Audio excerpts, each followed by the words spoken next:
Thomas had driven the same lonely stretch of Highway 41 for years, but tonight the road felt wrong in a way he couldn't explain, like the air itself was holding its breath, like the darkness had weight, like the world had quietly shifted into something that looked like his but wasn't his anymore. He was used to silence, used to long night shifts, used to empty forest roads, but this silence was different. It wasn't absence of sound. It was a presence of something unseen, something watching, something waiting. The sky above had no stars, no moon, only a thick black sheet that swallowed the headlights, as if refusing to let light survive. Thomas kept checking his rearview mirror without knowing why. Every time he glanced up, he expected to see something sitting in the back seat, something crouched on the trunk, something standing in the road behind him. But the mirror only reflected the endless tunnel of black highway stretching into nothing. He tried to focus on the road, telling himself he was just tired, that he should have slept more, that his brain was playing tricks on him, until he passed the first sign. A reflective metal highway sign, bent at the corner, reading, "Last exit, 5 miles. Turn back." Thomas frowned deeply. There was no exit for another 30 miles. He knew that for a fact. He had taken this route for 4 years. Confused, he shook his head and kept driving. Maybe construction, he thought, maybe some temporary detour, but his GPS still showed nothing but a straight road. Then the radio turned on by itself with a blast of static so loud Thomas nearly swerved off the road. The static wasn't random, it pulsed like breathing. Then a whisper emerged from beneath the distortion. A whisper so faint and broken it felt like it was coming from beneath the car seats instead of the speakers. "Do not stop. Don't look at it." Thomas shut the radio off instantly, heart thundering in his throat. "What the hell?" he muttered, but inside his chest something cold and primal twisted. The forest on both sides of the highway seemed to lean closer, the branches tangled like long skeletal fingers trying to reach the asphalt. The darkness between the trees felt alive, shifting, breathing. He leaned forward to see better, gripping the steering wheel so hard his knuckles turned white. Then he passed another sign.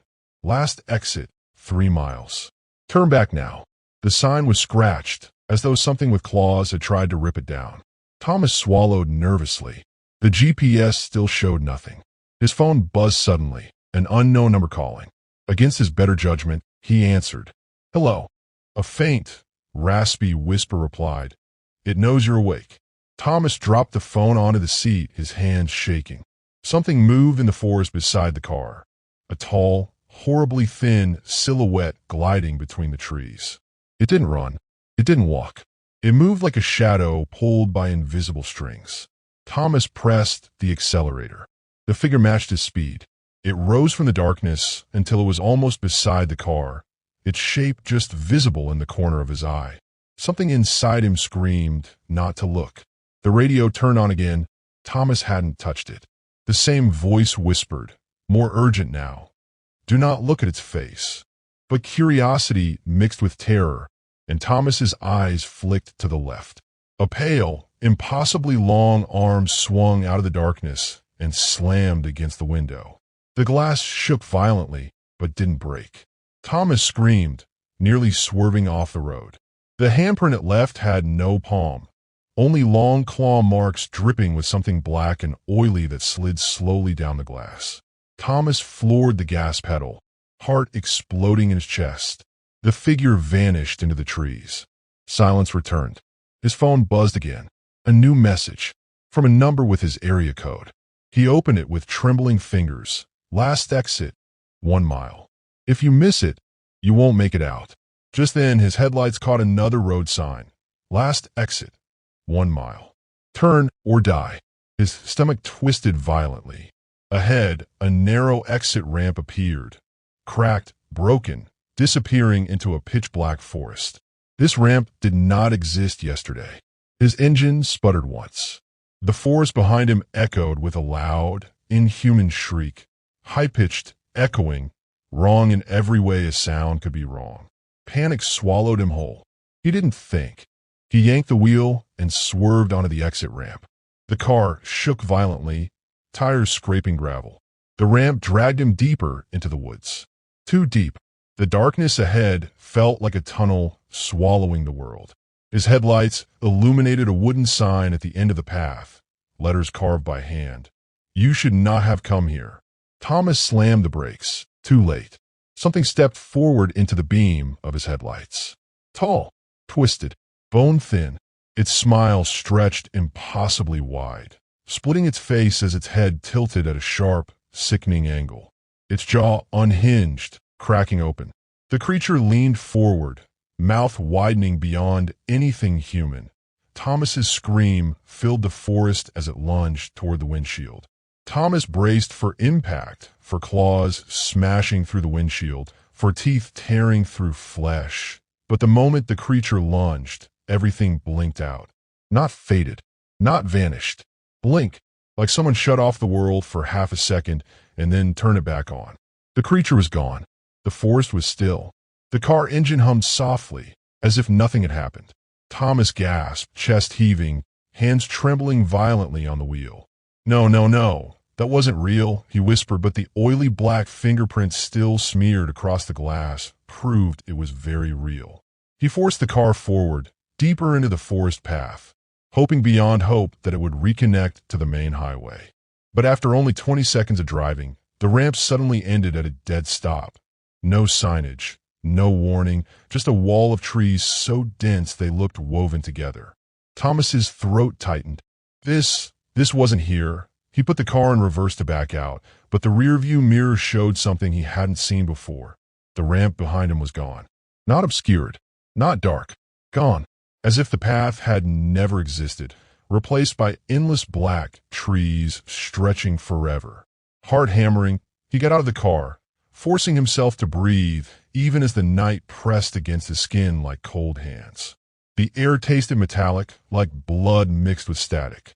There was no sound, no crickets, no wind, not even the ticking of his cooling engine. The silence felt predatory. Watching, waiting.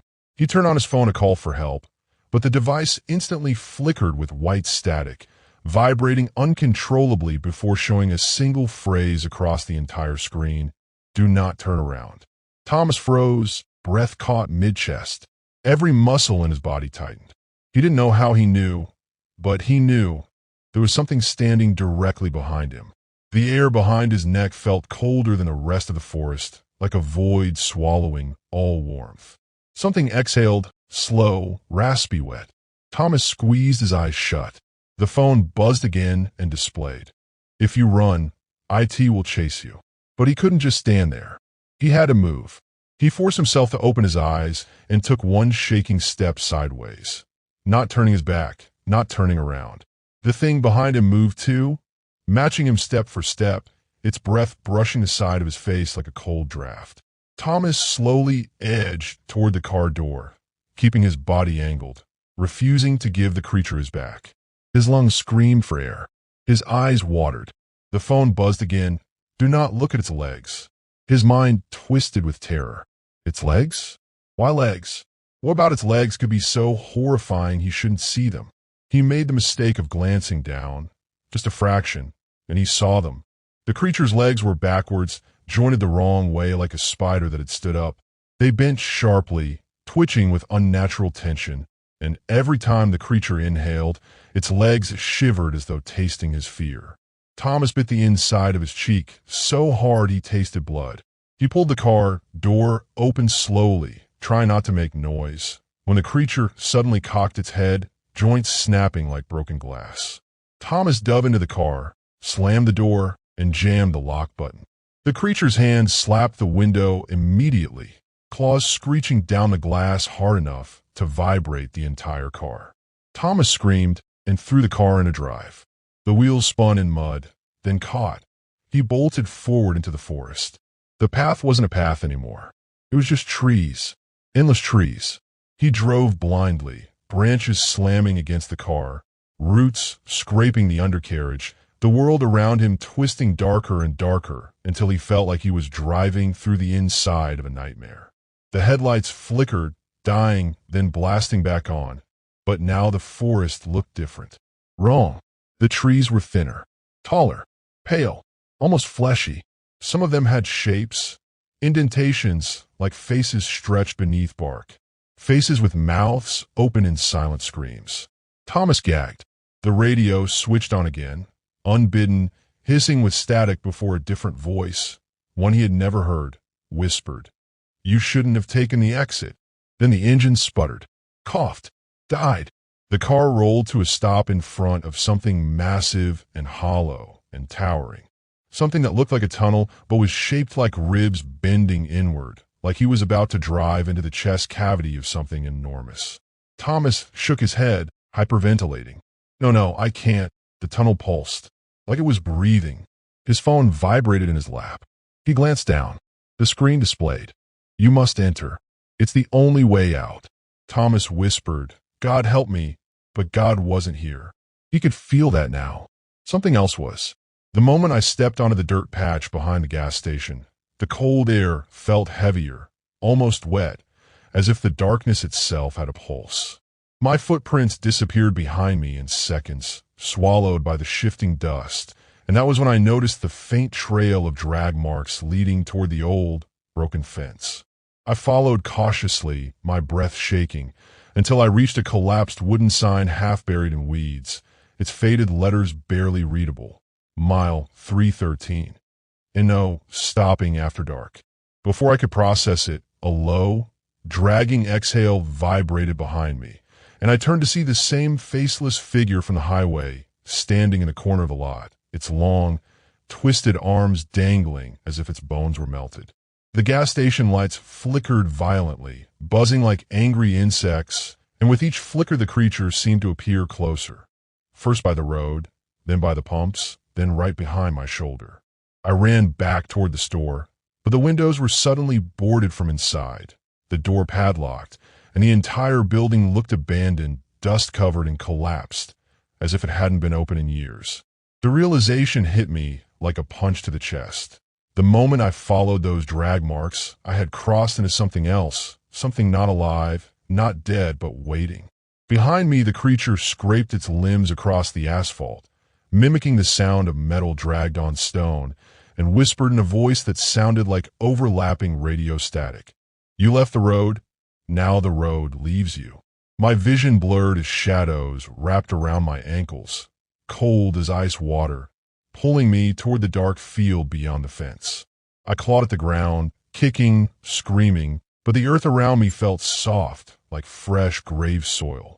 And just before I was yanked into the blackness, I saw dozens of pale hands reaching from the dirt, grabbing, pulling, as if every person who ever stopped on this highway after dark was still here, and still hungry. As the hands dragged me deeper into the cold, pulsing earth, a deafening hum shook the ground, like 100 engines idling beneath the soil, and for a moment everything stopped, frozen in absolute silence. When I opened my eyes again, I was lying in the middle of the same highway, mile 313, but the sky above was a sick shade of violet, the moon swollen and red like an infected wound. Cars, old, rusted, decades out of place, lined both sides of the road, doors wide open, headlights still glowing faintly, as if trapped in time. And then I saw them, the silhouettes of people standing beside their cars, all facing me, unmoving, their bodies stiff, their necks bent unnaturally as though they'd been broken and set backward. My heart pounded so hard I could hear it echo in my skull. And just when I tried to stand, every figure raised a hand and pointed behind me. I turned slowly, terrified of what I'd see, and the faceless highway creature towered over me. But now its shape was clearer, built from the shadows of all those who had vanished here, their outlines writhing beneath its skin like trapped souls. It leaned close, its head splitting into a wide, silent scream, and the entire highway began to crumble like old paper, peeling away to reveal pure emptiness beneath.